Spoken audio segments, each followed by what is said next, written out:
வணக்கம்.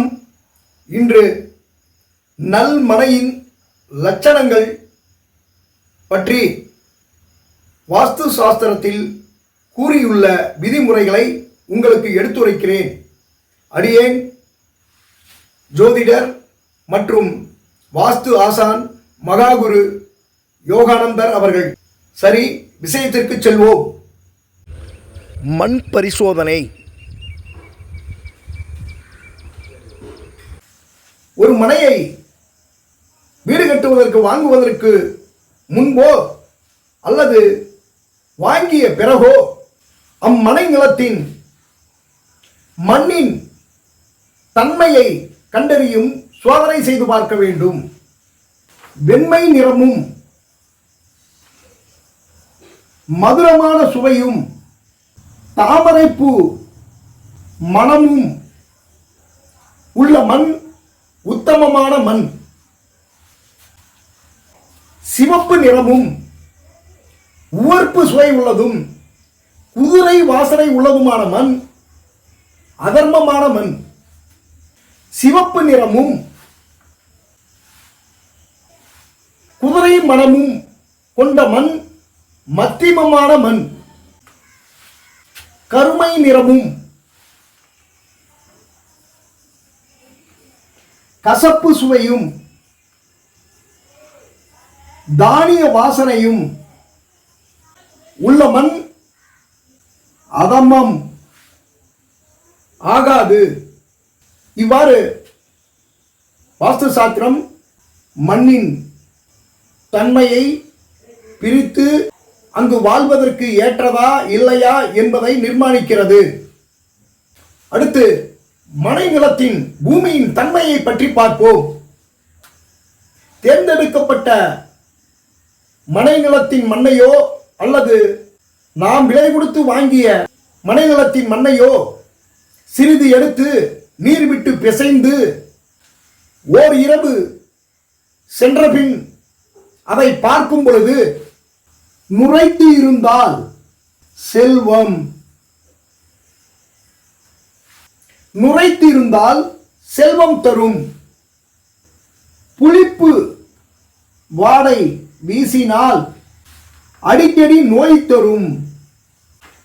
நெய் மனம் வீசினால் பேரழிவை தரும். மீன் வாடை வீசினால் வறுமை நிலவும் மந்த நிலையை தரும். தேன் வாடை வீசினால் படிப்படியாக வாழ்க்கை நிலை உயரும். இவ்வாறு மனையடி சாஸ்திரத்தில் மண்ணின் தன்மைக்கேற்ற அந்த மண்ணிலே வாழ்பவருடைய நிலை தாழ்வது பற்றியும் உயர்வது பற்றியும் கூறப்பட்டுள்ளது. மற்றொரு மண் பரிசோதனையை மனையடி சாஸ்திரம் இவ்வாறாக விளக்குகிறது. ஒரு சதுர அடி நீள அகல ஆழம் கொண்ட ஒரு சதுர குழியை மனையின் நடுப்பகுதியில் குழி வெட்ட வேண்டும். அக்குழியை தோண்டி எடுத்த மண்ணை வெளியே இட வேண்டும். பிறகு வெளியே இட்ட மண்ணை மீண்டும் அக்குழியில் நிரப்பும் பொழுது குழி அடைபட்டு மண் மீதியாக இருக்குமானால் அந்த மனை நிலம் வசிப்பவனுக்கு நன்மையை தரும். இது உத்தமம். உத்தமம்.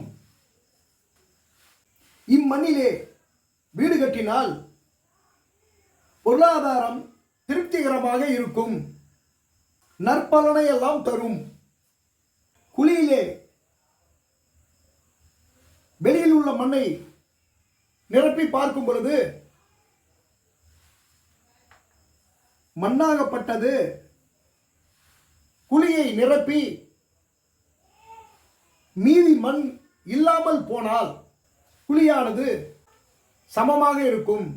இவ்வாறு இருக்கும் இந்த நிலமானது அங்கு வசிப்போருக்கு வரவும் செலவும் சமமாக இருக்குமாறு தன்மையை கொடுக்கும். ஏற்றமும் இல்லை, இரக்கமும் இல்லை. அடுத்து அந்த வெளியே உள்ள மண்ணை குழியில் கொட்டி நிரப்பும் போது மண் பற்றவில்லையானால்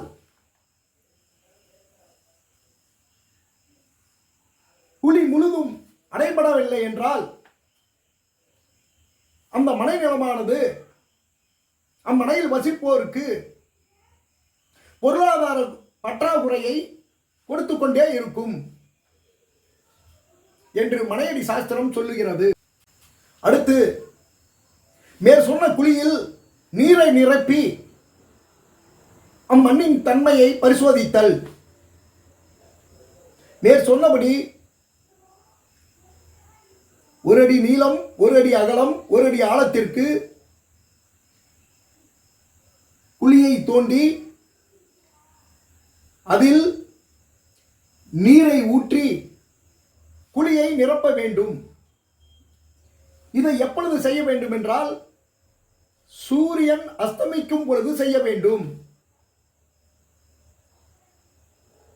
குழி நிறைய நீர் நிரம்பியதும் அதை அப்படியே விட்டுவிட்டு மீண்டும் காலையில் சூரிய உதயத்தின் பொழுது அக்குழியை பார்த்தோமே ஆனால் நீர் பாதி அளவு குறைந்திருக்குமே ஆனால் அவர் வீட்டில் வசிப்போர் பல பிரச்சனையை சந்திக்க நேரிடும். நீர்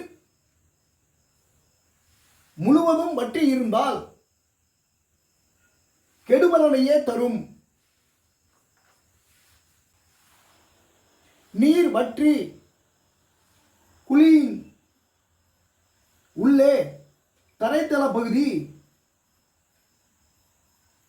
வெடித்திருக்குமே ஆனால் சிறை செல்ல வேண்டியிருக்கும். நோய் அவ்வீட்டில் வசிப்பவர்களை அடிக்கடி தாக்கும். நீர் வற்றாமல் அப்படியே இருக்குமே ஆனால்